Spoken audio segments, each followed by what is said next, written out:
기도하겠습니다.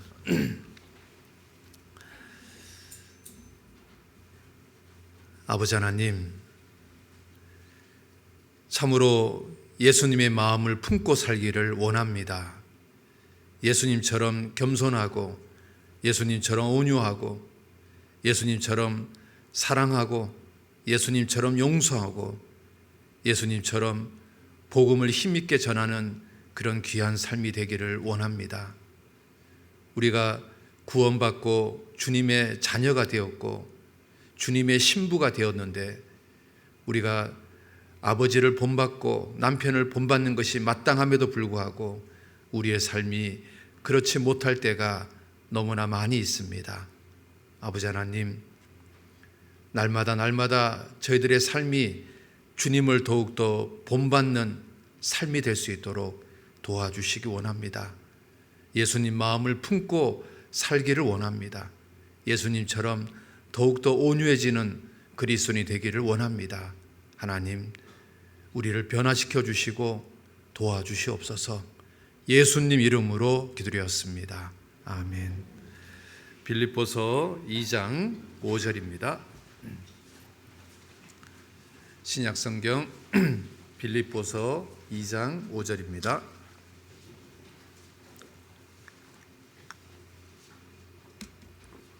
찾았으면 같이 읽어보겠습니다. 너희 안에 이 마음을 품어라. 곧 그리스도 예수의 마음이니. 지난번에 그 예수님 마음에 대해서 이렇게 쭉 말씀을 드렸습니다. 그 예수님의 마음이 다양하게 있지만 그 중에서 가장 대표적인 마음은 온유와 겸손입니다. 그래서 그 온유에 대해서 좀 배웠습니다. 온유한 자가 받는 축복이 무엇인지도 배웠고요. 또 온유가 무엇인지, 온유란 말이 무엇인지에 대해서도 배웠습니다. 오늘은 그렇다면 이 온유한 성품을 만드는 방법, 비결이 뭔지 거기에 대해서 좀 생각해보는 그런 시간이 되었으면 좋겠습니다. 온유한 성품이 되기 위해서 제일 먼저 필요한 첫 단추가 뭘까요? 그것은 구원받아야 됩니다. 거듭나야 되는 겁니다. 온유는 성령의 열매입니다. 그러니까 성령의 열매가 되려면 구원받아야지 가능해지는 겁니다. 또 온유는 주님의 은사입니다. 은사는 구원받은 사람한테 주는 거지요, 구원받지 않은 사람한테 주지 않습니다. 그래서 온유한 성품이 되기 위해서 첫 번째 가장 중요한 것은 내가 확실하게 거듭나야 되는 겁니다. 그래서 성령이 이 속에 들어와야 되는 겁니다. 그래야 온유한 열매인, 성령의 열매인 온유가 열릴 수가 있습니다. 베드로는 여러분도 잘 알다시피 다혈질입니다. 한때는 주를 위해서 목이라 내놓겠다고 말했다가 또 한때는 주님을 3번이나 부인하는 아주 다혈질의 사람입니다.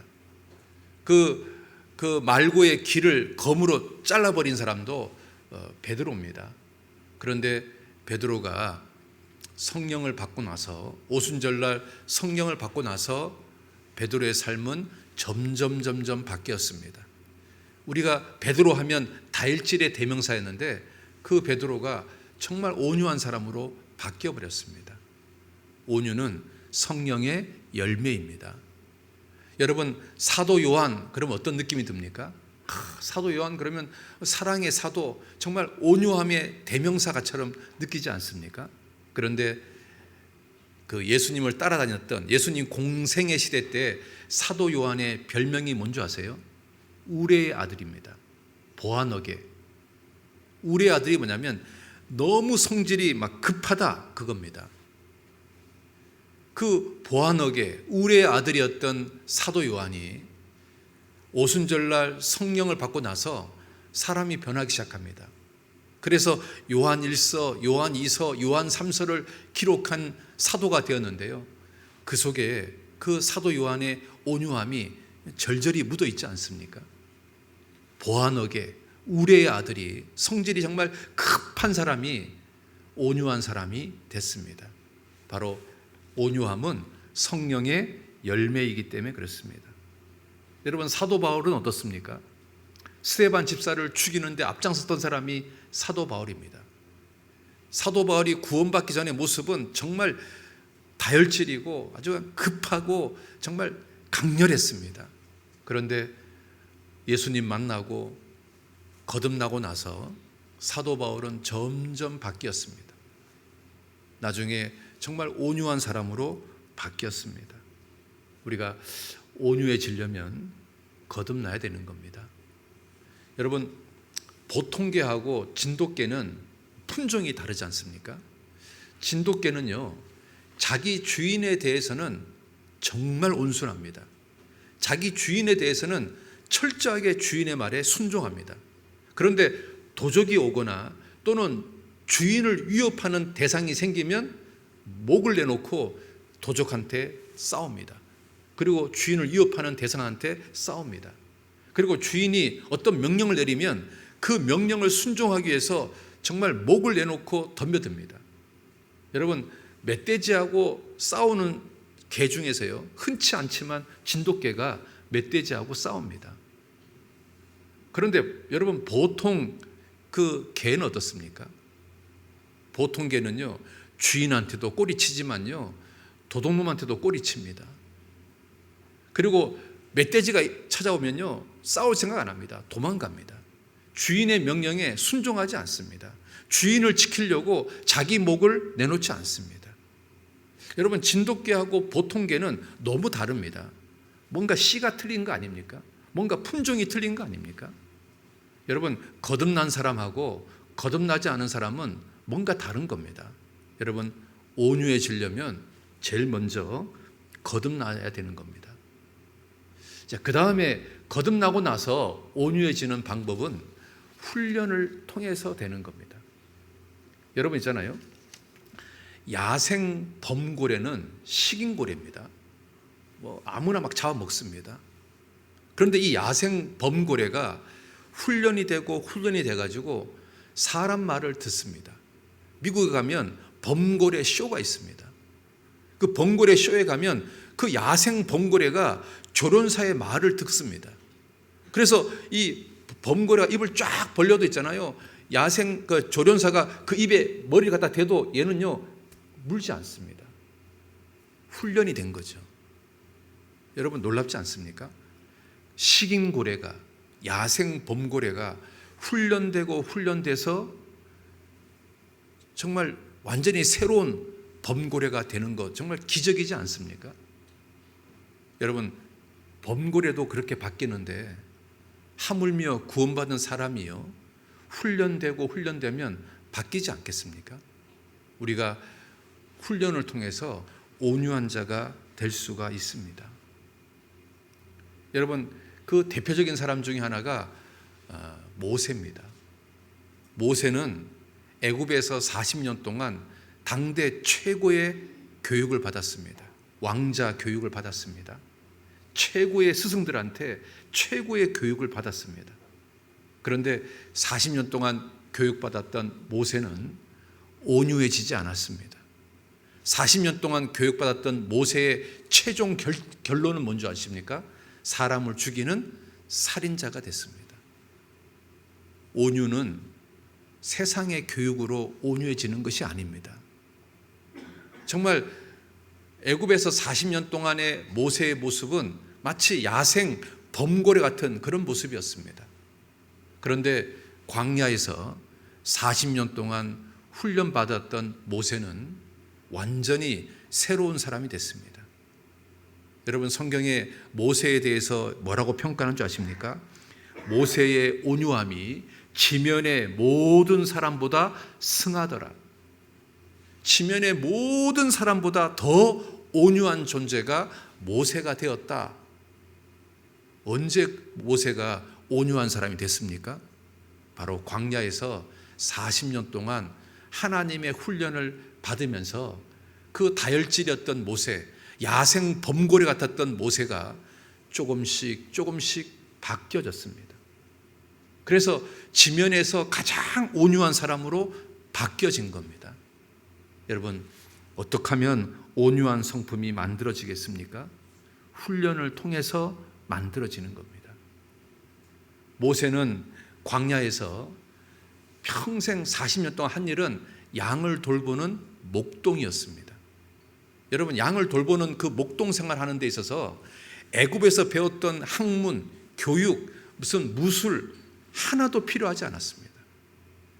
자기가 애굽에서 배웠던 당대 최고의 모든 종류의 학문은 광야에서 양을 치는 데는 아무 소용이 없었습니다. 그런데 모세는 40년 동안 똑같은 일을 반복했습니다. 그런데 거기서 모세가 뭘 배웠을까요? 그 양을 돌보면서요, 그 양의 온유함을 배웠을 겁니다. 그리고 양 한 마리를 사랑하는 마음을 배웠을 겁니다. 그리고 그 양을 통해서 참는 것도 배웠을 겁니다. 모세가요, 40년 동안 배운 것이 뭔지 아십니까? 바로 양처럼 온유해지는 것을 배운 겁니다. 하나님이 40년 동안 모세에게 가르친 것 중에 딱 한 가지가 뭔지 아십니까? 온유해지는 겁니다. 모세는 광야에서 자아가 깨지고 깨졌던 겁니다. 여러분, 잠언에 이런 말이 있습니다. 도가니는 은을, 풀무는 금을 연단하거니와 여호와는 마음을 연단하느니라. 하나님이요, 40년 동안 모세의 마음을 연단한 겁니다. 깎고 또 깎고 깎고 또 깎고, 그 왕자라는 신분 깎고, 애굽에서 배웠던 모든 종류의 학문 깎고 깨고 깎고 깨고, 계속 하나님이 다듬어 가셨습니다.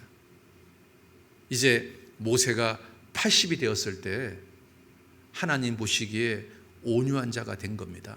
그때 하나님이 모세를 부르신 겁니다. 민족의 지도자로 부르신 겁니다. 자, 우리는 모세를 통해서요, 온유해지는 방법은 광야에서 훈련받는 겁니다. 여러분, 우리 삶 속에도 광야가 있다는 거 아십니까? 여러분, 광야는 척박한 곳입니다. 어려운 곳입니다. 힘든 곳입니다. 주님만 바라보는 곳입니다.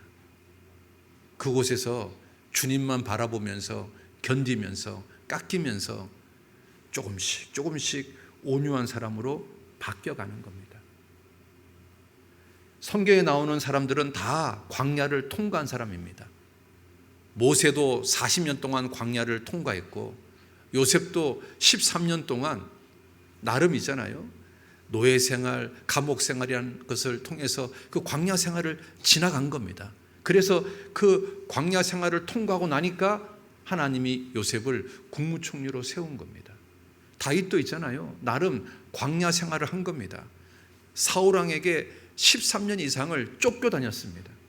그 긴 세월을 쫓겨다니면서 다윗은 있잖아요, 정말 개인적으로 광야 같은 곳을 보낸 겁니다. 그러면서 나중에 30세가 됐을 때 하나님이요, 다윗을 왕으로 세웠던 겁니다. 여러분, 다니엘은 어떻습니까? 어린 나이에 포로 생활을 했습니다. 거기서 다니엘은 있잖아요, 대충 세상과 타협하고 편안하게 살 거냐, 아니면 뜻을 세우고 왕의 진미를 거절하고 정말 목숨 건 외로운 생활을 할 거냐, 그 선택의 기로에서 다니엘은요, 하나님 뜻을 세우고 좁은 길을 가기로 결정합니다. 그게 결코 쉬운 게 아닙니다. 바벨론 제국에서 왕의 파워는 우리의 상상을 초월하는 파워를 가지고 있었습니다. 왕 한마디로 한 민족이 몰살시킬 수 있는 파워를 가지고 있습니다. 왕의 명령이면 이스라엘 민족 한 민족을 그 자리에서 그냥 싹 멸절시킬 수 있는 그런 능력을 가진 시대가 바벨론 제국의 시대입니다. 그런데 왕이 내리는 진미를 감히 안 먹어? 왕이요, 그 이야기를 듣고 조금이라도 마음이 상했다면 왕이요, 이렇게 명령할 수 있습니다. 다니엘 죽여. 그리고 다니엘이 속한 민족 싹 죽여. 그러면 그날로 끝나는 겁니다. 그 정도로 막강한 파워를 가진 바벨론 제국 시대에 다니엘이 살았습니다. 그러면요, 얼마든지 핑계댈 수 있습니다. 얼마든지 있잖아요, 타협하고 살 수 있는 겁니다. 왜? 상황이 그러니까. 그런데 다니엘은 핑계대지 않았습니다. 정말 엄청나게 두려운 환경임에도 불구하고 핑계대지 않고 환경 탓하지 않고 뜻을 세우고 좁은 길을 걸어갔습니다. 그러면서 다니엘은 조금씩 온유한 사람으로 바뀌었던 겁니다. 다니엘도 나름 광야 생활을 지나간 겁니다. 자, 우리 시대에 코로나 핑계대고 주일날 안 나오고 교제를 등한히 하시는 분들이 많습니다. 다니엘하고 비교해 보면 너무 부끄럽지 않습니까? 다니엘은 자기 목숨이 왔다 갔다 하는 그런 절박한 환경에서도 뜻을 굽히지 않았는데, 우리는 코로나 핑계대고 너무 쉽게 타협하고 신앙생활을 점점 뒤로 물러나고 있습니다.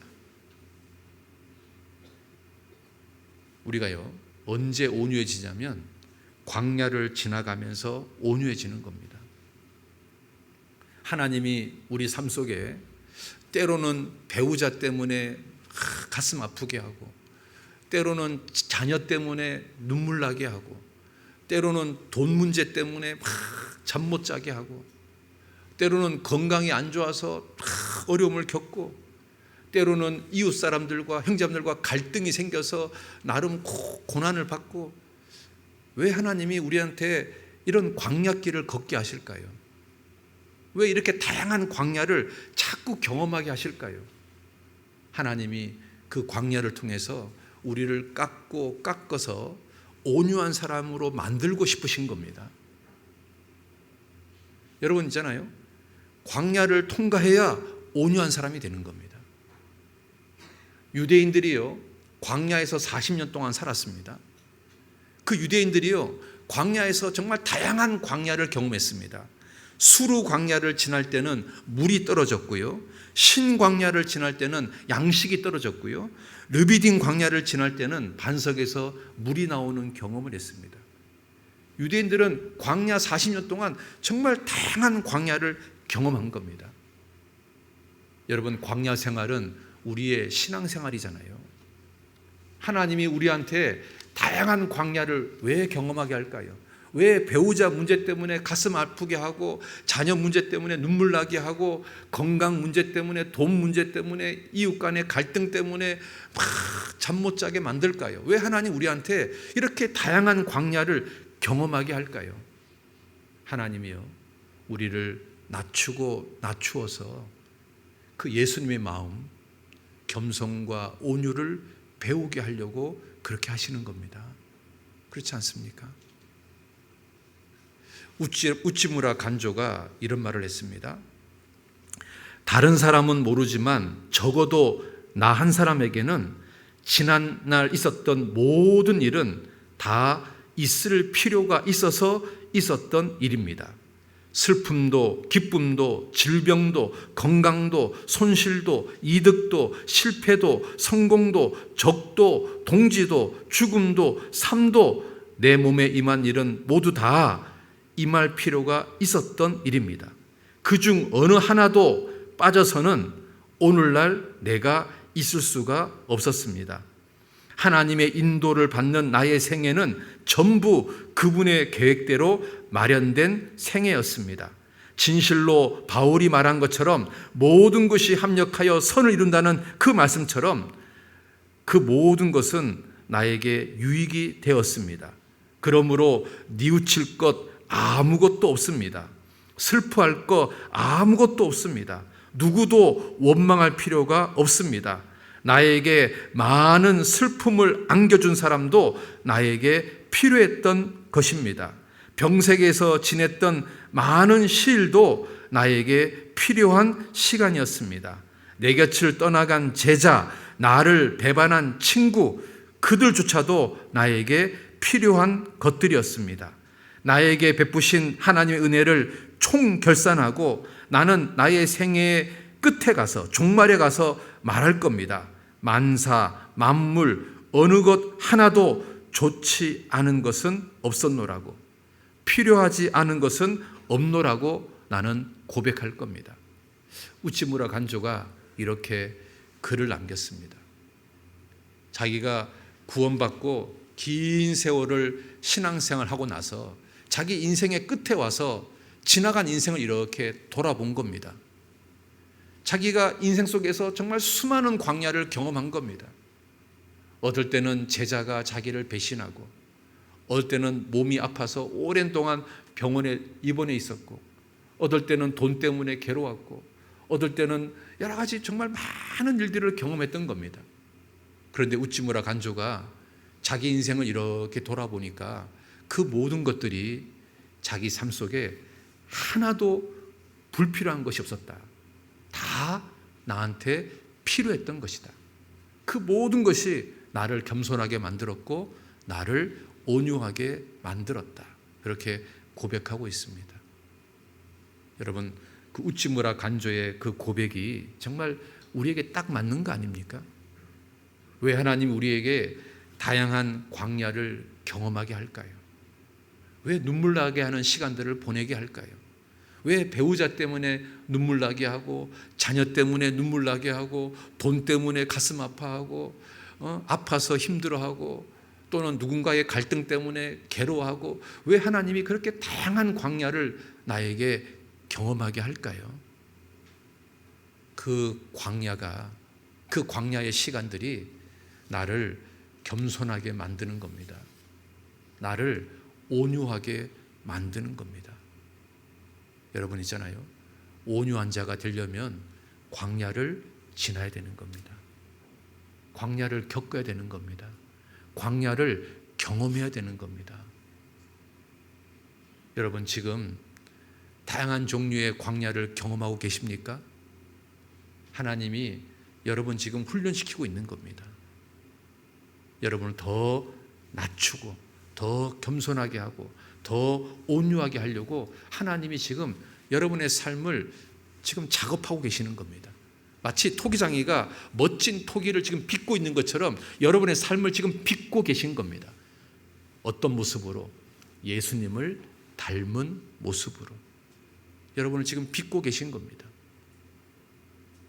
여러분, 대관령 목장에 사는 양들하고 광야에 사는 양들이 같을까요? 다를까요? 완전히 다릅니다. 대관령 목장에 사는 양들은 늑대나 사자나 이리의 그 두려움, 그 침범에 대한 두려울 필요가 없습니다. 울타리가 쳐져 있고 늑대나 사자가 대관령 목장에 있는 양들을 잡아먹을 일은 없습니다. 그러니까 대관령 목장에 있는 양들은 목자가 필요하지 않습니다. 그리고 온유해질 기회가 없습니다. 연단받을 기회가 없습니다. 그런데 광야에 있는 양들은 어떨까요? 목자가 없으면 하루도 살 수가 없습니다. 광야에 있는 양들은 늘 위험이 도사려 있습니다. 자기를 지켜주는 울타리가 없습니다. 늘 사자나 늑대나 여우나 이리가 찾아올 수밖에 없는 환경에 처해 있습니다. 그러니까 광야에 있는 양들은 목자만을 의지하게 되고 목자만을 바라보게 되고 그런 시간을 통해서 광야에 있는 양들은 더욱더 온유하게 바뀌어집니다. 여러분, 대관령 목장에 있는 양들은 구원받지 않은 이방인이라고 한번 생각해 보십시오. 그리고 광야에 있는 양들은 거듭난 그리스도인이라고 한번 생각해 보십시오. 여러분, 누가 주님을 더욱더 알아갈까요? 누가 주님을 더욱더 의지할까요? 누가 더욱더 온유하고 겸손해질까요? 여러분, 명백하지 않습니까? 대관령 목장에 있는 양은 이렇게 말합니다. 내게 목자가 없어도 부족함이 전혀 없도다, 이렇게 말할 겁니다. 그런데 광야에 있는 양들은 이렇게 말할 겁니다. 내게 목자가 없으면 우리는 단 하루도 살 수가 없도다, 그렇게 고백할 겁니다. 여러분, 이방인들은 푸른 초원에 그림 같은 집을 짓고 삽니다. 그들은 하나님이 필요하지 않습니다. 그들은 자기 마음대로 인생을 살고 싶습니다. 얼마든지 인생을 즐기면서 멋대로 살고 싶어 합니다. 그들은 자기 삶의 주인이 필요하지 않습니다. 자기 삶을 컨트롤하고 자기 삶을 꺾고 온유해지게 만들고 낮추게 하는 그런 절대자가 필요하지 않습니다. 그들은 야생 그대로, 본능 그대로 살고 싶어 합니다. 그들의 최종적인 결론은 어디입니까? 영원한 지옥입니다. 그런데 구원받은 그리스도인은 목자가 없으면 살 수가 없습니다. 주님이 없으면 살 수가 없습니다. 구원받은 그리스도인은 주님만 바라보며 사는 겁니다. 그러니까 주님만 의지하고 주님만 바라보니까 점점 겸손해지고 점점 온유해지는 겁니다. 여러분 있잖아요. 우리는 광야에 있는 양들인 겁니다. 내 인생의 목자이신 여호와를 의지하지 않으면 단 한순간도 살 수가 없는 존재들입니다. 그래서요, 온유를 한마디로 말하면 고집을 꺾는 겁니다. 한번 따라 봅시다. 온유란 고집 꺾기다. 그렇습니다. 고집을 꺾는 겁니다. 고집을 꺾어야 온유하게 되는 겁니다. 여러분, 사사시대의 특징이 뭡니까? 이스라엘의 왕이 없으므로 사람이 각각 그 소견에 옳은 대로 행하였더라. 사사시대는 그 사람의 소견에 옳은 대로 행하였더라. 자기 마음대로 살았다 그 말인 겁니다. 고집을 꺾지 않았다 그 말입니다. 사사시대 사람들은 온유해질 수가 없는 겁니다. 온유는 고집을 꺾는 겁니다. 고집을 꺾는 거예요. 다윗은 있잖아요. 많은 훈련을 통해서 고집이 꺾여서 주님 마음에 합한 사람이 됐습니다. 그런데 여러분, 이스마엘을 성경은 뭐라고 말합니까? 들락이라고 말합니다. 야곱의 형 에서는 성경에서 뭐라고 말합니까? 들사람이라고 말합니다. 여러분, 들사람은 뭡니까? 고집을 꺾지 않는 야생 범고래 같은 존재, 온유하지 않는, 지 멋대로 살고 싶어하는 그런 사람이 들사람이고 들락인 겁니다. 여러분, 다르지 않습니까? 다윗하고 에서는 다르지 않습니까? 다윗하고 이스마엘은 다르지 않습니까? 들사람, 고집을 꺾지 않는 겁니다. 훈련되지 않는 겁니다. 그래서 본능 그대로 사는 겁니다. 자기 소견에 옳은 대로 행하였더라, 그렇게 되는 겁니다. 여러분, 이집트의 바로 왕은 교만합니다. 온유하지 않습니다. 스스로가 신이 된 사람입니다. 그리고 어마어마한 권력과 군사력을 가지고 있습니다. 그리고 그 바로와 함께 싸웠던 모세는 아무 권력이 없습니다. 아무 군사가 없습니다. 그냥 지팡이 하나 들고 있는 80 먹은 노인입니다. 그런데 모세는 온유한 사람입니다. 당대 최고의 권력을 가진 바로왕과 80 노인네 지팡이 하나만 들고 있는 온유한 모세하고 한판 붙었습니다.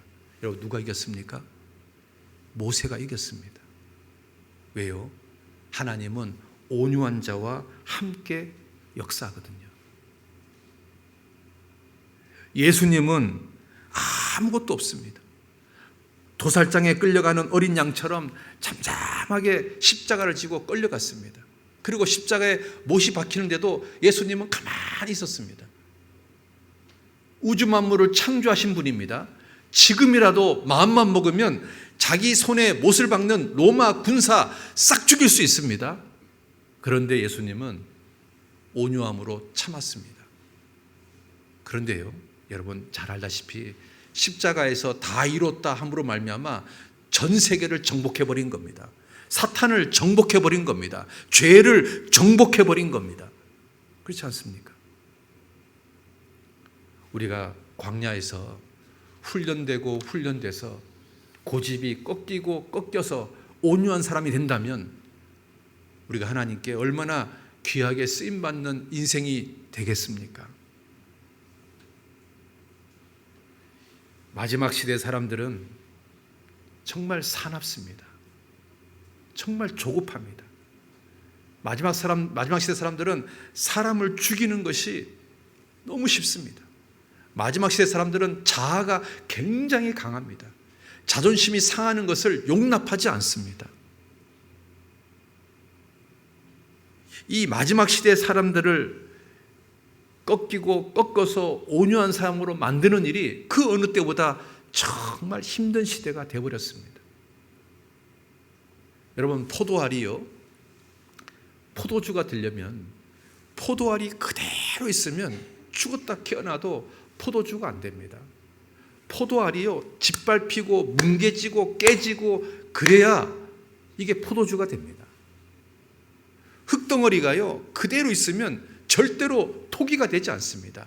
이 흙덩어리가 깨지고 뭉개지고 비껴지고 더군다나 불 속에 들어가서 엄청난 불 속에서 연단을 받아야만 비로소 토기가 됩니다.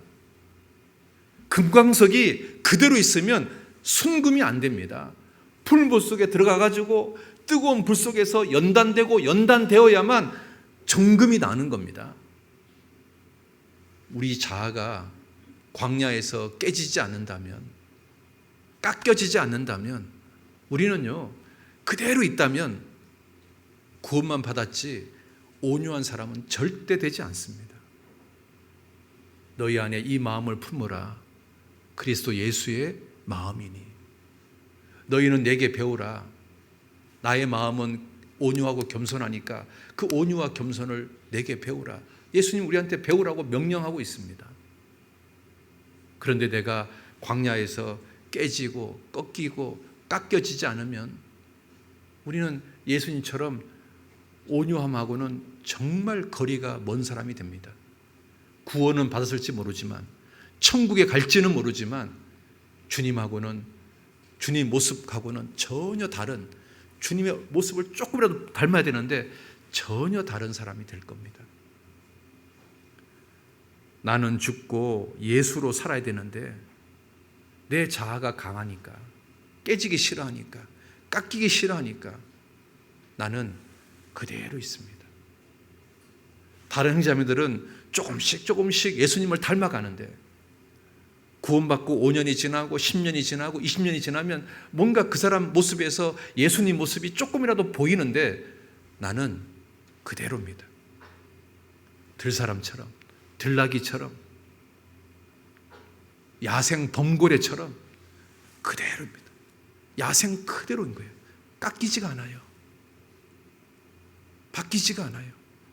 달라지지가 않아요.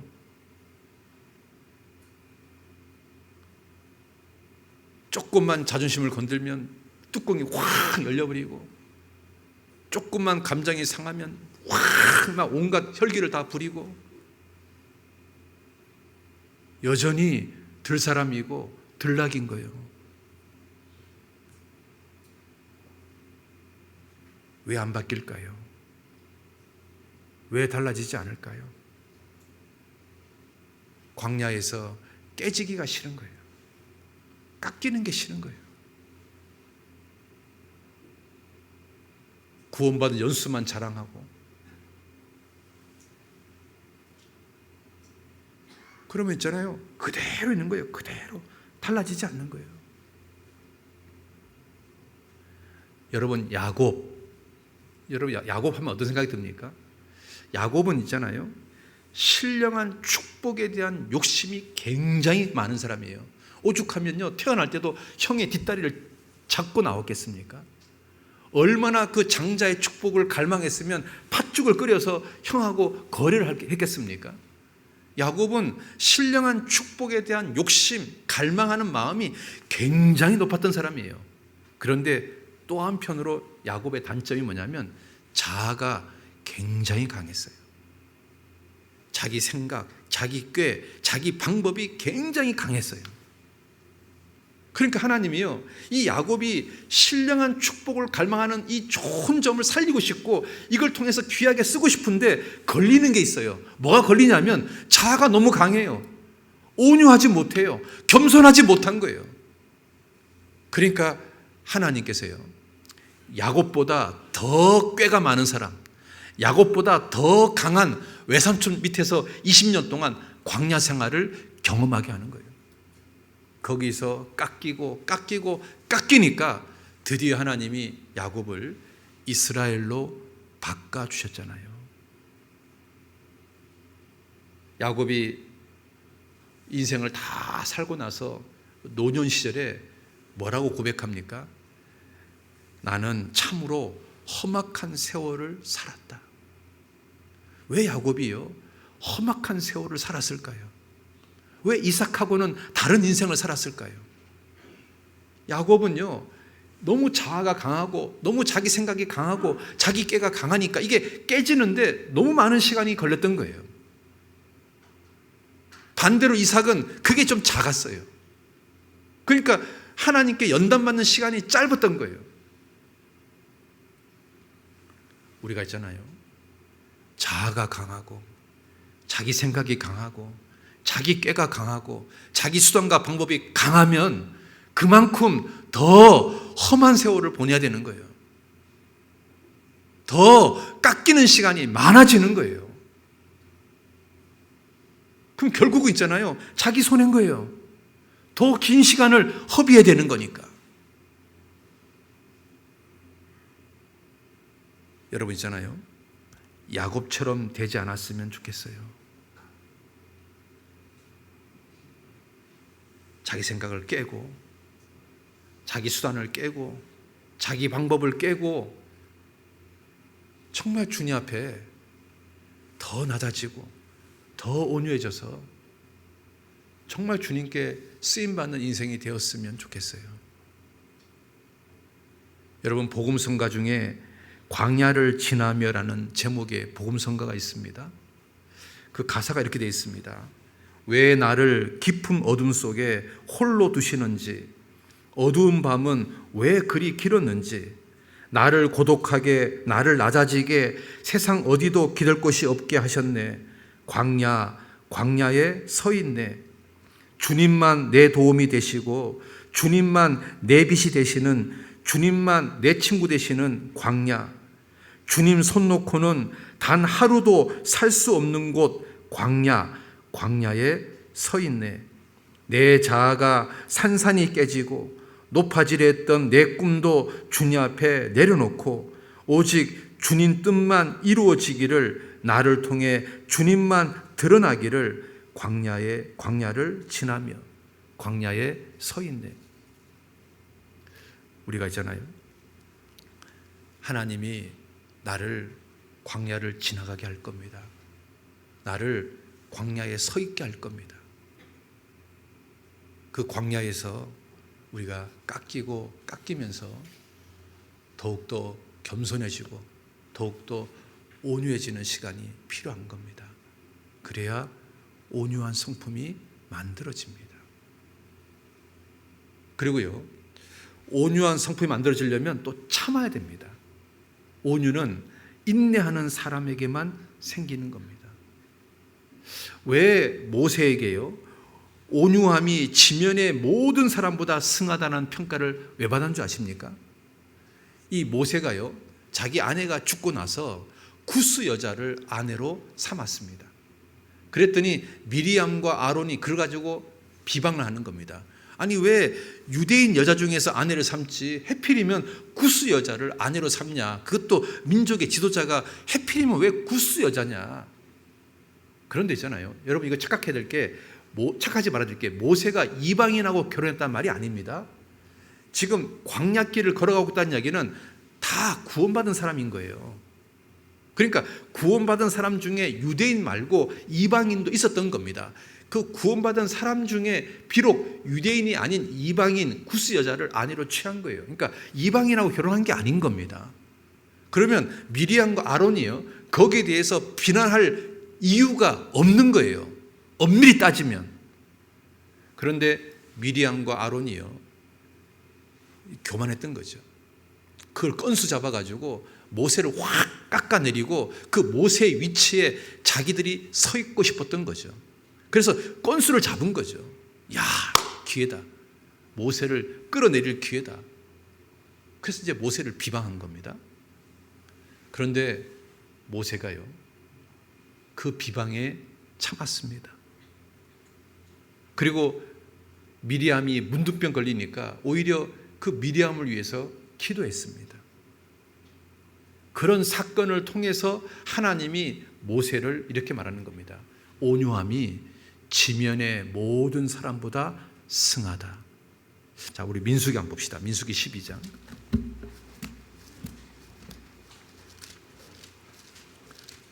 민수기 12장 1절입니다. 모세가 구스 여자를 취하였더니 그 구스 여자를 취하였으므로 미리암과 아론이 모세를 비방하느니라. 자, 그런데 모세는 이 비방에서 참았습니다. 그리고 13절 한번 보겠습니다. 문둥병이 걸리고 나니까 13절에 같이 봅시다. 모세가 여호와께 부르짖어 가로되 하나님이여 원컨대 그를 고쳐 주옵소서. 자기를 비방해서 문둥병 걸렸던 미리암을 위해서 기도하고 있습니다. 하나님, 그를 고쳐 주옵소서. 정말 우리하고는 완전히 다른 모습이지 않습니까? 그래서 3절입니다. 12장 3절 같이 읽읍시다. 이 사람 모세는 온유함이 지면의 모든 사람보다 승하더라. 모세가요, 이런 평가를 받게 된 이유가 뭐냐면 참았던 겁니다. 자기를 비난하고 자기를 욕하고 자기를 깎아내리는 사람에게 대해서 참았습니다. 그리고 한 걸음 더 나아가서 그 사람을 위해서 기도해 줬습니다. 여러분, 온유함은 참을 때 생기는 겁니다. 여러분, 숯덩어리 아시죠? 숯은 탄소로 되어 있습니다. 탄소. 이 숯덩어리가요, 압력을 받고 견디면 이 숯이 뭐가 되는 줄 아십니까? 석탄이 됩니다. 석탄. 근데 이 석탄이 또 압력을 받고 견디면 얘가 뭐가 되는 줄 아십니까? 다이아몬드가 됩니다. 똑같은 탄소 덩어리인데 얼만큼 견디냐에 따라서 숯이 되고 석탄이 되고 다이아가 됩니다. 우리가 있잖아요. 견디고 참고 또 참으면 다이아몬드 같은 온유함이 내 속에서 생길 겁니다. 여러분, 예수님이 얼마나 온유한 분인지 어떻게 알 수 있습니까? 자기를 지금 죽이고 있는 로마 군사들에게 뭐라고 말합니까? 하나님, 저들을 용서해 주십시오. 여러분, 이게 가능합니까? 자기 손에 못을 박는 사람에게, 자기 옆구리에 창을 찌르는 사람에게, 자기 발에 못을 박는 사람에게 하나님, 저들을 용서해 주십시오. 정말 온유함의 극치죠. 극치. 인간은 도저히 할 수 없는 최고의 온유함을 예수님이 우리에게 보여주셨죠. 온유는 참는 거예요. 참아야 온유함이 생기는 거예요. 온유한 성품이 만들어지려면 일단은 참는 겁니다. 우리 에베소서 4장 한번 봅시다. 에베소서 4장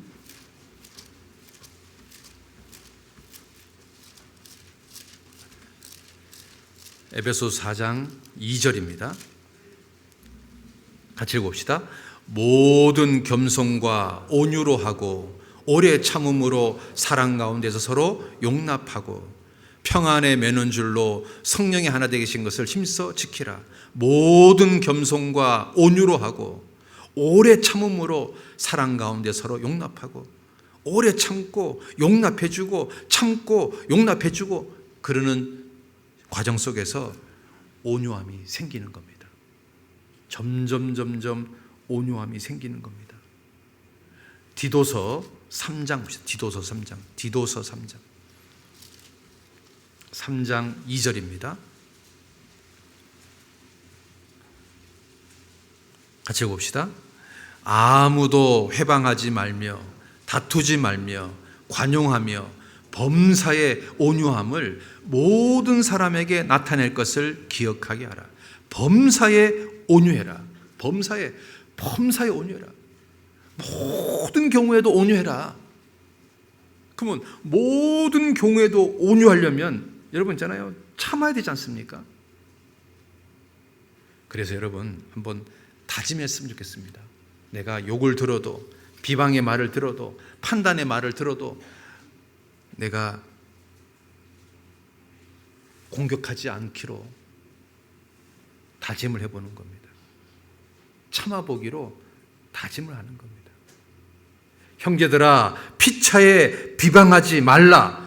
형제를 비방하는 자나 형제를 판단하는 자는 곧 율법을 비방하고 율법을 판단하는 것이라. 내가 만일 율법을 판단하면 율법의 준행자가 아니요 재판자로다. 형제들아, 피차에 비방하지 마라. 서로 비방하지 마라. 여러분, 참아야 온유해지는 겁니다. 다윗은 비방의 말을 누구보다 많이 들었습니다. 근데 다윗은 참았습니다. 또 참고 또 참고 또 참았습니다. 점점 숫덩어리가 석탄이 되고 다이아가 됩니다.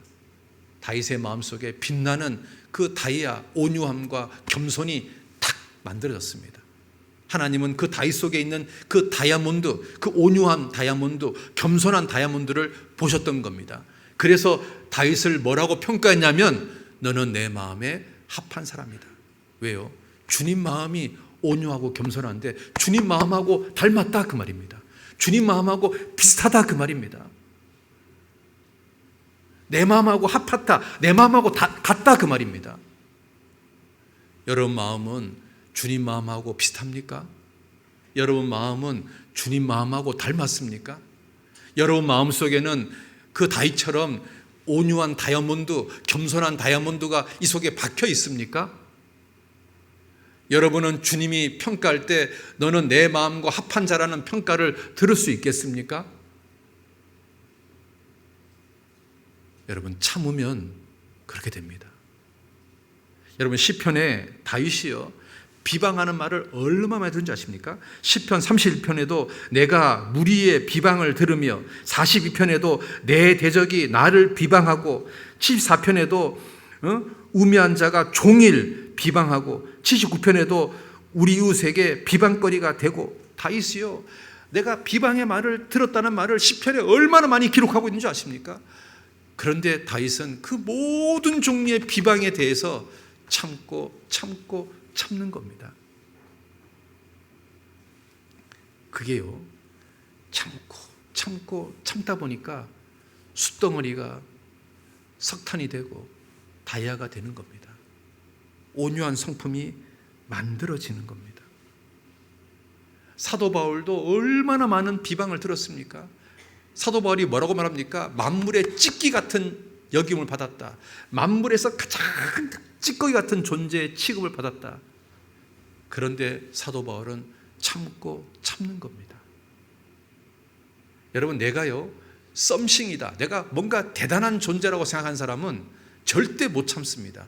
네가 뭔데 나를 감히 이렇게 생각합니다. 나를 감히 이렇게 취급해?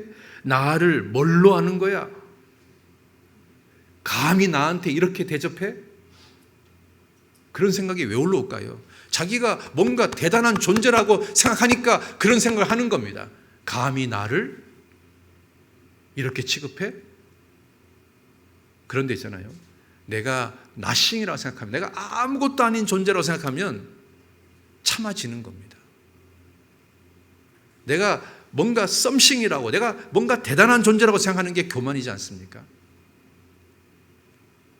우리가 있잖아요, 온유한 성품은 오래 참아야 됩니다. 여러분 광야 시대 때 우물은 생존과 직결되어 있습니다. 우물을 가지고 있는 것은 지금으로 말하면 엄청난 재산을 가지고 있는 것하고 똑같습니다. 그런데 이삭은 그 우물을 파면은 누군가 찾아와서 내 거라고 얘기합니다. 이삭은 또 회피하고 또 우물을 팝니다. 또 찾아와서 내 거라고 합니다. 보통 사람 같으면 우물이요, 생사하고 관련되어 있으니까 죽기 살기로 덤벼들 겁니다. 그런데 이삭은 참았습니다. 싸움을 회피했습니다. 할 수만 있다면 모든 사람과 더불어 평화를 선택했습니다. 하나님 위에서 그걸 보신 겁니다.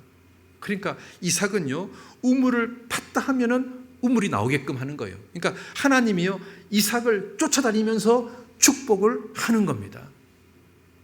여러분, 하나님의 축복을 이삭처럼 받고 싶습니까?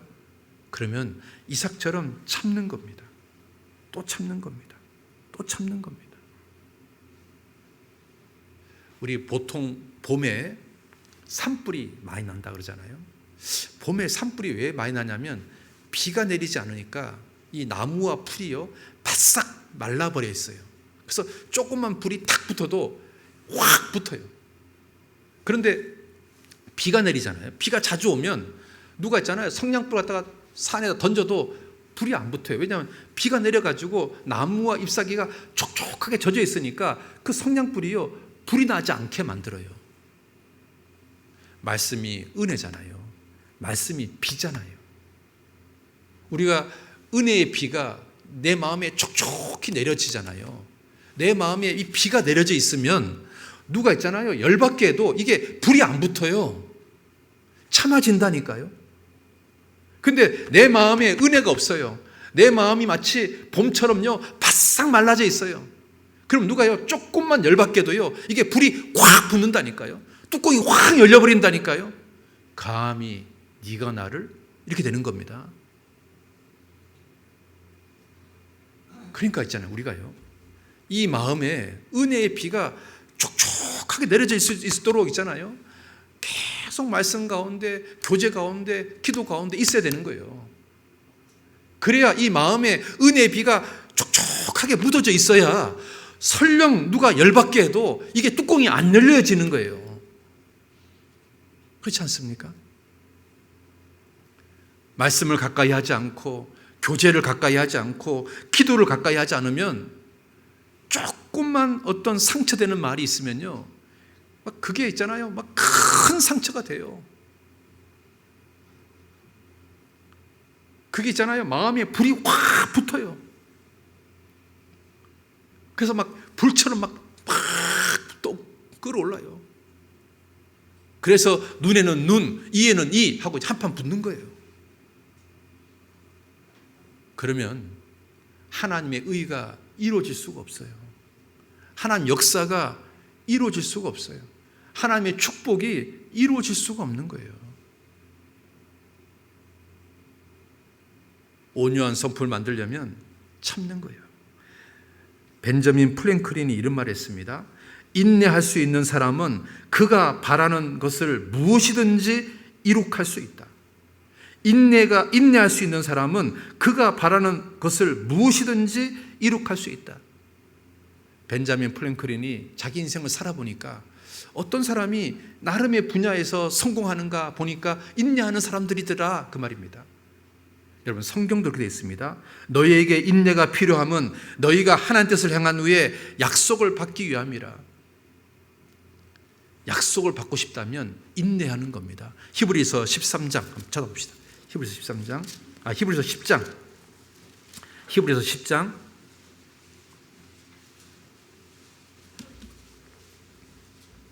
36절입니다. 같이 봅시다. 너희에게 인내가 필요함은 너희가 하나님 뜻을 행한 후에 약속을 받기 위함이라. 약속을 받는 사람이 누구냐? 오래 참는 겁니다. 그 사람이 약속을 받는 겁니다. 여러분, 온유한 성품은 참을 때 만들어집니다. 존 메칼이라는 석유 탐사 학자가요, 폐광을 이렇게 조사해 보니까 이 폐광 밑에 석유가 있을 거라는 어떤 생각이 들었던 겁니다. 이 사람이 이 폐광을 샀습니다. 전 재산을 쏟아부어 샀습니다. 그래서 땅을 파고 내려가는데 석유가 안 나옵니다. 돈이 다 떨어졌습니다. 친구들한테 막 돈을 왕창 빌렸습니다. 이 밑에 석유가 있다고, 나한테 돈을 빌려주면 내가 더블로 갚아줄 테니까 돈 좀 달라고 해서 막 여기저기 돈을 갖다 잔뜩 빌려가지고 땅을 팠습니다. 180m를 팠는데 여전히 석유가 안 나오는 거예요. 돈은 다 떨어졌습니다. 여기저기서 빚독촉하는 거예요. 너한테 속았다, 돈 내놓으라고 막 하는 겁니다. 이 존 메카리라는 사람이 내가 실패했나 보다, 내가 잘못 생각했나 보다, 그래서 죽고 싶은 마음이 올라왔습니다. 정말 죽고 싶어서 하나님께 기도했습니다. 하나님, 나는 실패한 인생입니다. 난 이 수많은 빚을 갚을 방법이 없습니다. 그냥 생명을 끊고 이제 그만 끝내고 싶습니다. 그랬더니 하나님이 자기한테 그러더라는 겁니다. 존 메카라, 정상일보 직전에, 성공일보 직전에 포기한 성공이 얼마나 많은 줄 아냐? 그 말을 딱 듣는 순간 그게 무슨 말일까? 하나님, 그럼 어쩌란 겁니까? 더 파란 소리입니까? 존 메카리요, 그래, 땡전 한 푼 없지만 더 파보자. 다시 결심을 하고 팠습니다. 딱 2m를 더 팠습니다. 그런데 석유가 쏟아진 겁니다. 어마어마한 부자가 됐습니다. 만약 이 사람이요 180m에서 파고 거기서 멈춰버리고 자살했다면 수많은 사람들한테 피해를 줬을 겁니다.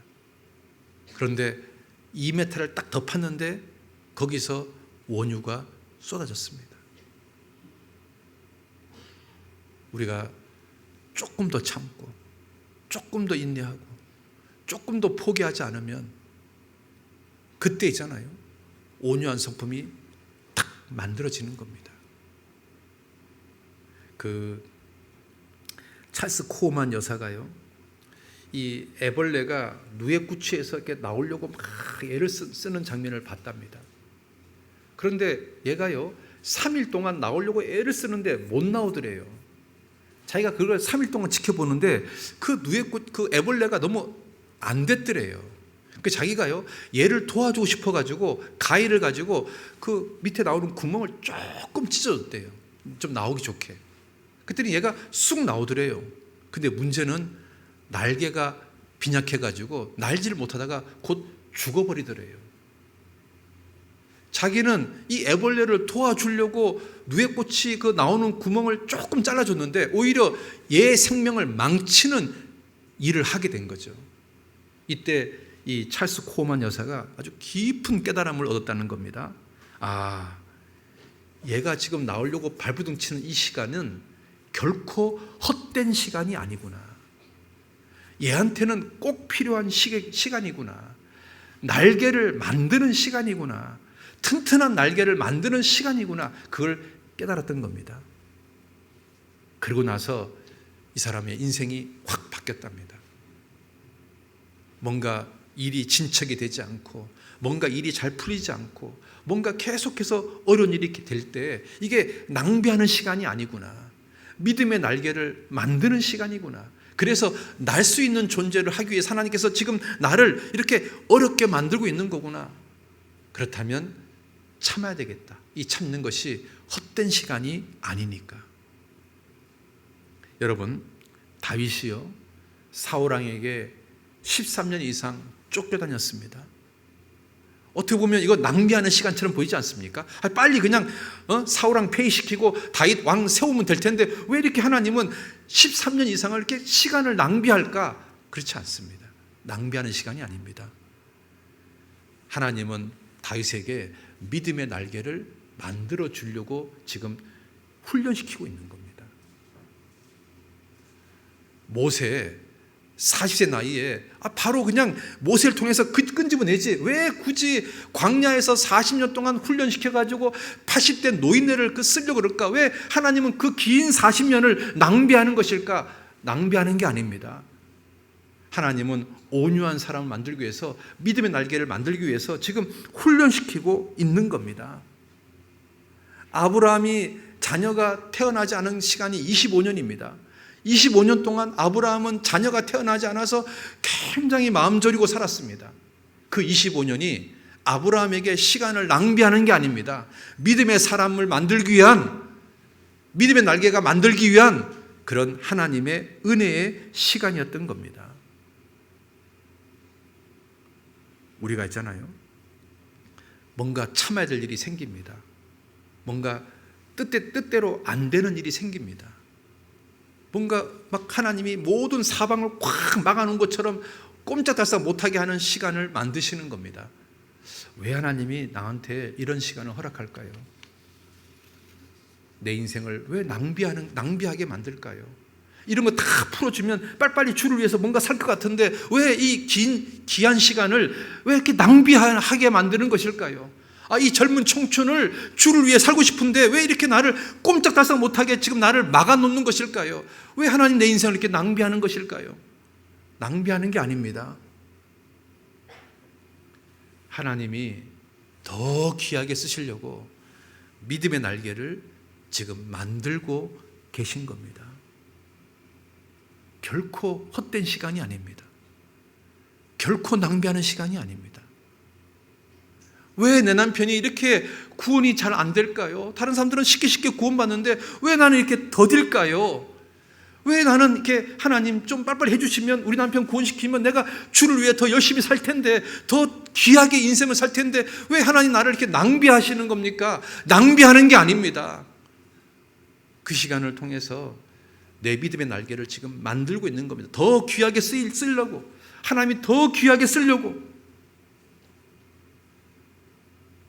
오래 참는 시간을 통해서 하나님 여러분에게 온유한 성품, 그 귀한 선물을 주시려고 하나님 지금 훈련시키고 있는 겁니다. 오직 경건에 이르기를 연습하라. 여러분, 온유한 성품이 되려면 연습해야 됩니다. 연습하는 게 필요합니다. 온유한 것은 친절이고 예절입니다. 여러분, 온유하다는 말이 영어로 kind, gentle 이렇게 번역합니다. 여러분, 젠틀이 친절한, 예의 바른, 정중한, 공손한 그런 뜻입니다. 우리는 하늘의 왕자입니다. 그러면 하늘의 왕자가 하늘의 왕자답게 매너 있게 행동하는 게 당연하지 않습니까? 매너 있게 말하는 것이 당연하지 않습니까? 우리는 하늘의 왕자입니다. 우리는 주님의 신부입니다. 주님의 신부에 걸맞게 정말 매너 있게 정중하게 예절 바르게 행동하고 말해야 되는 게 당연하지 않습니까? 그런데 이게 저절로 되는 게 아닙니다. 연습해야 됩니다. 연습. 오직 경건에 이르기를 연습하라. 우리가 하나님 만나러 갈 때 나는 최대한 예절을 갖추어서 행동하고 최대한 예절을 갖추어서 말할 겁니다. 그렇다면 내 옆에 있는 형제자매들은 어떤 분입니까? 그분들도 다 나와 똑같은 하늘의 왕자들입니다. 내가 주님한테 대하는 것처럼 우리는 내 옆에 있는 형제자매들한테 똑같이 예절 바르게 행동하고 예절 바르게 말해야 되는 것이 당연한 겁니다. 친절하게 말하고 친절하게 행동하는 것이 당연한 겁니다. 지극히 작은 소자에게 한 것이 내게 한 것이라. 형제에게 범죄하는 것이 그리스도에게 범죄하는 것이니라. 그러니까 있잖아요, 연습하는 게 필요합니다. 여러분 배우자한테 예절 바르게 말하고 행동하는 겁니다. 여러분 자녀에게 친절하게 말하고 행동하는 겁니다. 형제들한테 친절하게 말하고 친절하게 행동하는, 이 연습하는, 연습을 계속 하다 보면 있잖아요, 온유한 성품이 만들어집니다. 친절이라는 영어 단어가 어디에서 파생됐냐면 가족이라는 단어에서 파생됐습니다.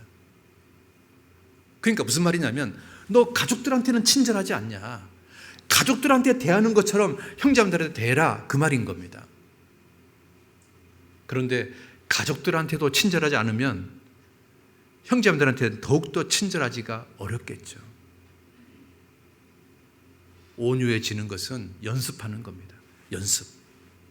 내가 내 아내한테 연습하고 내 자녀에게 연습하고 형제자매들한테 연습하고 연습하는 겁니다. 작은 것부터 해보는 겁니다. 작은 것부터. 그 기차표를 판매하는 여승문이 굉장히 밝고 상냥하게 이렇게 손님들한테 기차표를 팝니다. 어떤 남자가요, 매일마다 이제 기차표를 사러 오는데 그 여자의 그 친절한 모습, 상냥한 모습, 그 웃는 모습이 너무 좋더래요. 아침마다 그 여자 얼굴을 쳐다보고 출근하면 너무너무 좋더래요. 자기 아내는 인상 팍 쓰면서 나를 출근시키는데, 자기 자녀는 자기 속을 갖다 열받게 하고 나를 출근시키는데, 그 기차표 아가씨는 언제나 자기한테 상냥하게 대하고 웃으면서 대하고 그런다는 거예요. 그러니까 정말 그 기차표 아가씨 때문에 아침에 마음이 상쾌해진대요. 도대체 저 여자는 왜 저렇게 친절할까? 왜 그렇게 상냥할까? 왜 저렇게 예절 바를까? 너무너무 궁금해서 하루는요, 기차표 아가씨를 자세히 봤답니다. 그랬더니 기차표 아가씨가 틈나면 성경책을 읽고 있더래요. 아, 저 여자의 친절, 저 여자의 상냥함은 성경책에 있었구나. 그 자기가요, 도대체 성경책에 뭐가 있길래 저럴까 싶어서 자기가 성경책을 샀답니다.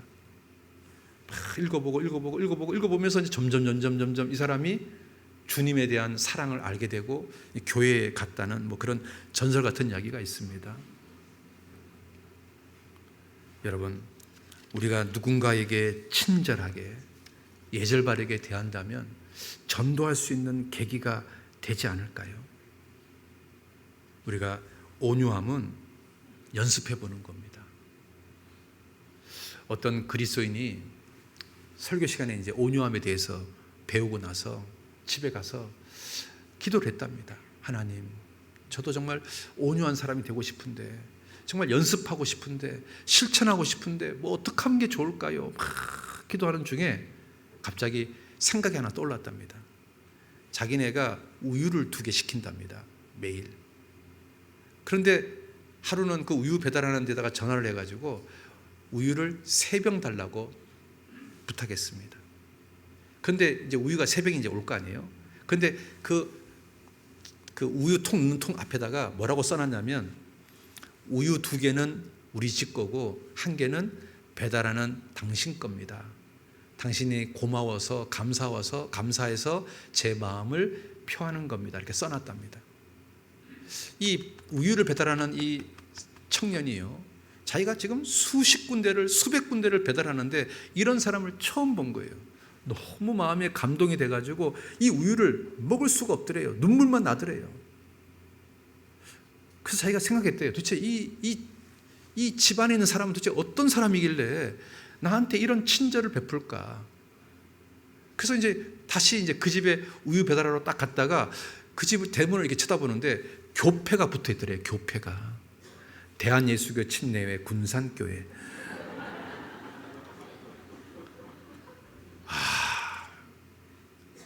군산교회를 가봐야 되겠다. 우리가 있잖아요, 누군가에게 정말 친절을 연습하고 상냥함을 연습하고 예절을 연습한다면 복음이 전해지지 않을까요? 그 자메이카 선교사로 갔던 선교사님이 원주민한테 물었답니다. 온유에 대해서 설교를 해야 되는데 너희 나라는 온유를 뭐라고 이야기하냐라고 물었답니다. 그랬더니 원주민들이 이렇게 말하더랍니다. 우리가 생각하는 온유는 싸나운 말, 과격한 말에 대해서 부드럽게 대답하는 게 온유입니다 라고 얘기하더랍니다. 이 선교사님이 충격을 받았답니다. 아, 진짜다. 과격한 말, 싸나운 말에 대해서 부드럽게 말하는 것이 온유다. 아, 정말 그거다. 우리가요, 말하는 거 연습해야 됩니다.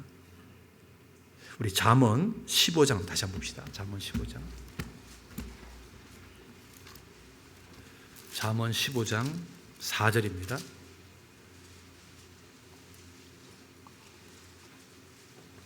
잠언 15장 4절 같이 한번 읽어봅시다. 올량한 혀는 곧 생명나무라도 패례한 혀는 마음을 상하게 하느니라. 여러분, 올량하다 이게 무슨 뜻이냐면 치료하다, 건강하다 그런 말입니다. 그러면 올량한 혀는 무슨 말이냐면 상대의 마음의 상처를 치료하고 회복시켜 주시고 건강하게 만들고 영적인 생기를 얻게 하고 힐링시켜 주는 말, 그게 올량한 혀입니다. 자, 그러면 올량한 혀는 상대방의 마음의 상처를 치유하고 회복하고 건강하게 하고 생기를 불어주고 힐링시켜주는 말은 생명나무다. 누군가에게 생명을 주는 나무다. 자, 그런데 이제 반대로 패례한 혀는 뭐냐면 거짓말, 왜곡된 말입니다. 마음을 상하게 한다는 말은 영혼과 생명을 깨트린다, 파멸시킨다라는 뜻입니다. 그러면 패례한 혀는 마음을 상하게 하느니라, 이게 무슨 뜻이냐면 거짓되고 왜곡된 말은 단순히 그 사람 마음에 상처를 주는 것뿐 아니라 육적으로 영적으로 그 사람의 생명까지 파멸시키는 심각한 말이다, 그런 뜻인 겁니다. 패례한 혀는 누군가의 마음을 상하게 합니다. 누군가를 파멸시킵니다. 누군가에게 고통을 줍니다. 정신적인 학대를 하는 겁니다. 가스라이팅이 되는 겁니다. 그런데 올량한 혀는 생명나무가 됩니다. 누군가를 힐링시켜주는 말이 됩니다. 누군가의 신앙을 회복시켜주고 누군가의 마음의 상처를 치료해주는 그런 말이 되는 겁니다. 우리가 친절한 말은 올량한 혀가 되는 겁니다. 과격한 말은 패례한 혀가 되는 겁니다. 우리가 연습하는 겁니다. 올량한 혀, 친절한 말을 하려고 자꾸 연습하는 겁니다. 그러면 조금씩 온유한 사람으로 바뀌어지는 겁니다. 친절한 말은 짧고 쉽게 말할 수 있다. 그러나 그 메아리는 참으로 끝없이 울려 퍼진다. 그렇습니다. 온유한 것은 누군가의 마음에 쉼을 주는 겁니다.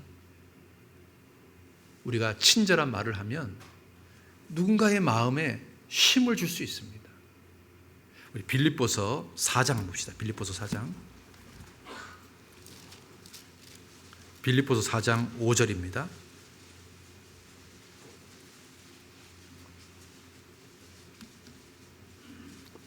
같이 봅시다. 너희 관용을 모든 사람에게 알게 하라. 주께서 가까우시니라. 여러분, 이게 무슨 말인 줄 아십니까? 주께서 가까우시니라, 이 말은 주님이 네 옆에 서서 네가 누군가에게 친절하게 말하고 행동하는지 안 하는지 지켜보고 있다, 그 말인 겁니다. 주께서 가까우시니라, 이 말은 주님이 네 옆에 서서 너의 말과 행동을 지켜본다, 그 말인 겁니다. 좀 더 정확하게 해석해 볼까요? 내가 오늘 만나게 될 수많은 사람들을 어떻게 대하는지 주님께서 바로 곁에서 지켜보고 계신다. 딱딱하고 엄격하게 대하는지 아니면 온유와 관용으로 그들의 처한 환경을 이해하고 그들을 위해서 친절한 말을 하는지 안 하는지 옆에서 지켜보고 계신다. 그렇게 해석되어 있습니다. 주께서 가까우시니라, 이 말은 주님이 옆에서 지켜보고 계신다, 그 말입니다. 내가 오늘 누군가에게 친절하게 말하고 친절하게 행동하고 예의 있게 말하고 예의 있게 행동하는지 안 하는지 하나님이 지켜보신다, 그 말입니다. 그러니까 우리가요, 연습해 보는 겁니다. 안 되지만 하나씩 해보는 겁니다. 연습하다 보면 조금씩 늘어납니다. 그래서 정말 온유한 성품이 만들어집니다. 제일 먼저 자기 아내한테부터 연습해 보는 겁니다. 여보, 우리 둘이 한번 연습해 보자. 서로를 위해서 연습해 보는 겁니다. 그러면 있잖아요, 조금씩 바뀌어질 수 있습니다. 수냄 여인은 친절한 사람입니다. 그래서 자녀가 태어나는 축복을 받지 않았습니까? 어떤 미국의, 이거 실화입니다. 미국의 엄청난 부자가 이제 자기들이 이제 죽을 날이 가까워졌으니까 이 재산을 좀 귀하게 사용하고 싶어가지고 미국 최고의 대학 하버드 대학에다가 이 돈을 기증해야 되겠다. 그래서 이제 하버드 대학 정문에 갔답니다. 가가지고 수의 아저씨한테 이렇게 말했답니다.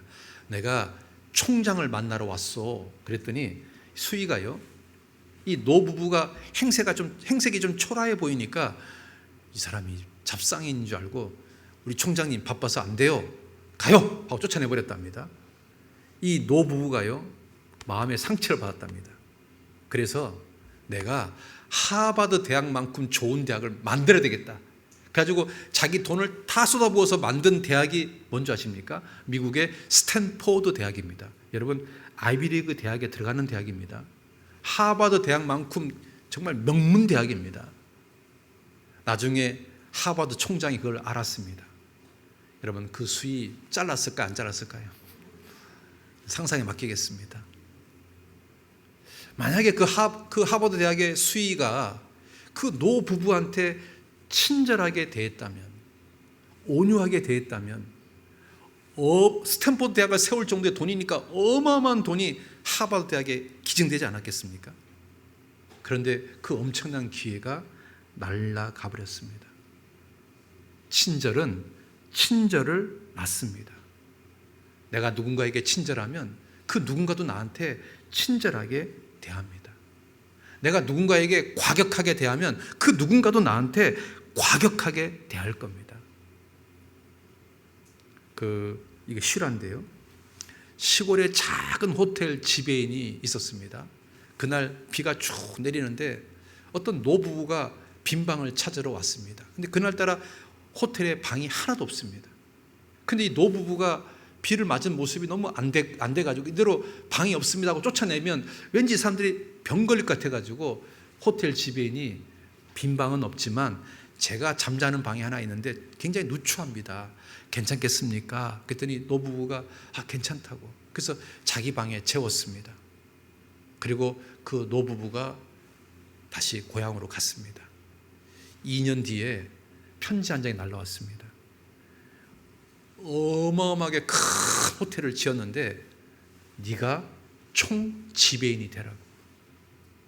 그 호텔 이름이 뭔지 아십니까? 월더로프 아스토리아 호텔입니다. 여러분 한번 인터넷 들어가서 아스토리아 호텔 한번 쳐보십시오. 으리으리한 호텔입니다. 거기에 총 지배인이 됐습니다. 친절 하나가 그렇게 엄청난 축복을 받습니다. 어떤 귀족집 아들이요, 개울가에 빠져가지고 막 허욱대고 있었습니다. 근데 지나가는 시골 소년 하나가 그냥 지나갈 수도 있잖아요. 그런데 친절을 베풀었습니다. 이 귀족 아이를 끄집어냈습니다. 그러니까 이 귀족 아이가 너무 고마워가지고 뭔가 보답하고 싶어서 얘를 데리고 집에 갔습니다. 귀족 아이 부모님이 이 아이한테 물었습니다. 우리 아이를 구해줘서 너무 고맙다고. 뭔가 내가 너한테 보답하고 싶은데 네 소원이 뭐냐? 라고 물었습니다. 이 시골 아이가 이렇게 말합니다. 저희 집은 너무너무 가난합니다. 그런데 제 꿈은 의대에 가서 의사가 되는 게 꿈인데 우리 집이 너무 가난해서 의대에 갈 수가 없습니다. 그랬더니 그 귀족 부모님이 내가 돈 대줄게. 너 공부해라. 그래서 이 사람이 의대에 들어가서 의사가 됐습니다. 그리고 이 사람이 기가 막힌 약을 만들었습니다. 페니실린 약을 만들었습니다. 이 사람 이름이 뭔지 아십니까? 플랭임입니다. 이 사람이 1945년 노벨 의학상을 받았습니다. 그런데 이 플레밍이 만든 이 약을 누가 먹고 살아났냐면 그 귀족 아이가요, 폐렴에 걸려서 죽을 상황이었는데 그 새로 만들어진 약을 먹고 살아났습니다. 이 귀족 아이가 누군지 아십니까? 처칠입니다. 처칠. 친절은 친절을 낳는 겁니다. 내가 정말 친절을 연습해서 온유함이 만들어지면, 그래서 내가 누군가에게 정말 그 친절을 베풀면 우리는 있잖아요, 누군가를 전도할 수 있습니다.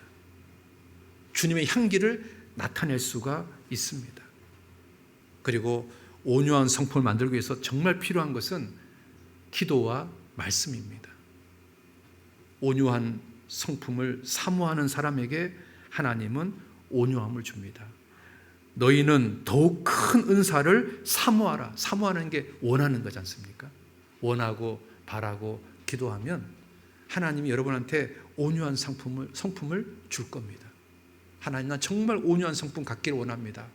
정말 열망하고 사모하고 기도하면 하나님이 여러분에게 온유한 성품을 주실 겁니다.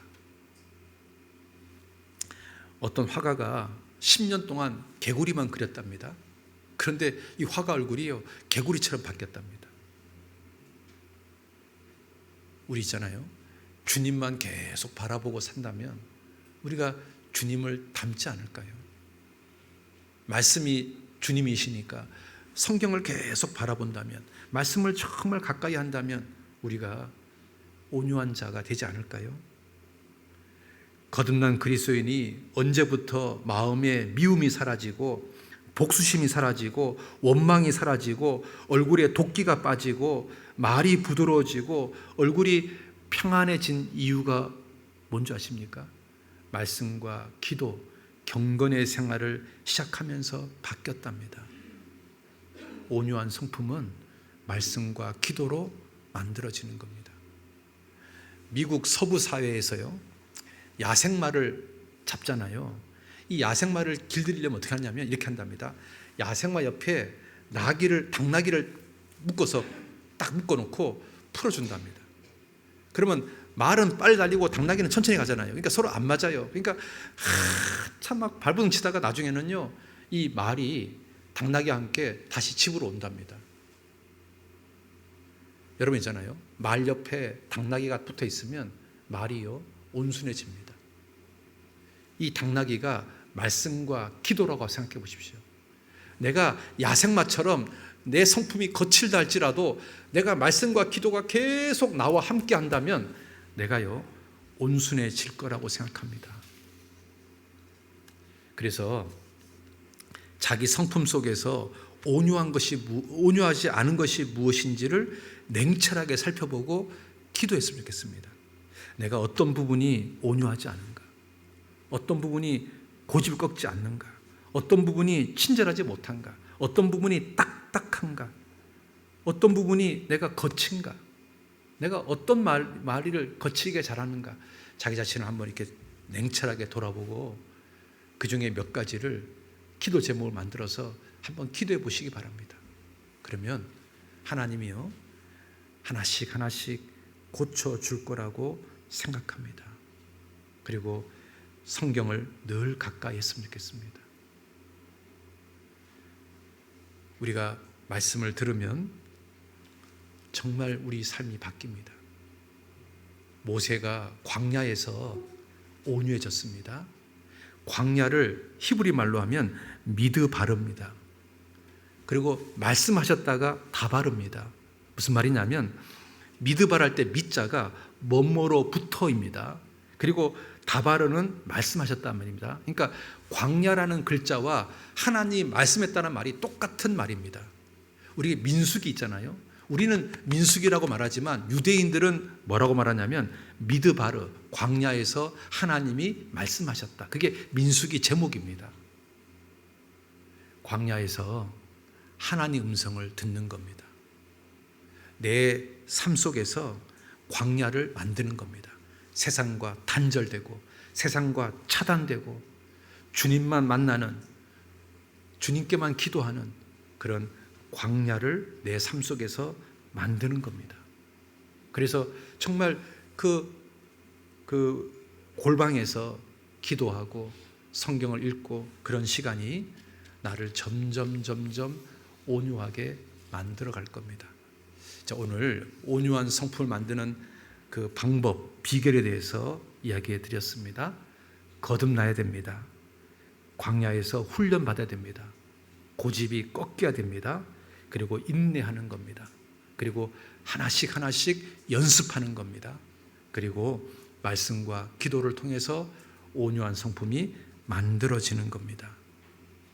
우리 온유한 성품을 점점 만들어서 하나님께 더 축복받고 더 귀하게 쓰임받는 그런 삶이 되었으면 좋겠습니다. 기도하겠습니다. 아버지 하나님, 오늘 온유한 성품은 어떻게 만들어지는지, 그 방법이 무엇인지, 비결이 무엇인지에 대해서 배웠습니다. 모세가 광야에서 온유한 사람이 된 것처럼 우리도 하나님 주시는 그 광야에서 점점 꺾이고 깨져서, 고집이 꺾이고 자아가 깨지고 자기 생각이 깨져서 점점 온유한 성품이 만들어질 수 있도록 도와주시기 원합니다. 그리고 오래 참는 그 과정 속에서 온유함이 만들어진다고 합니다. 하나님, 더욱더 오래 참을 수 있는 그리스도인이 되게 도와주시고, 그리고 경건에 이르기를 연습하라고 말씀하신 것처럼 작은 친절, 작은 예절, 작은 언행 연습을 통해서 조금씩 온유한 사람으로 바뀔 수 있도록 도와주시기 원합니다. 그리고 말씀과 기도로 온유한 성품이 만들어질 수 있도록 더욱더 경건의 시간을 가질 수 있도록 인도하여 주시옵소서. 그래서 우리 모두가 조금씩 점점 더 온유함으로 진보해서 주님을 더욱더 닮아가고 주님께 더 쓰임받고 주님께 더 은혜받는 우리 모두가 될 수 있도록 도와주시옵소서. 예수님 이름으로 기도드렸습니다. 아멘.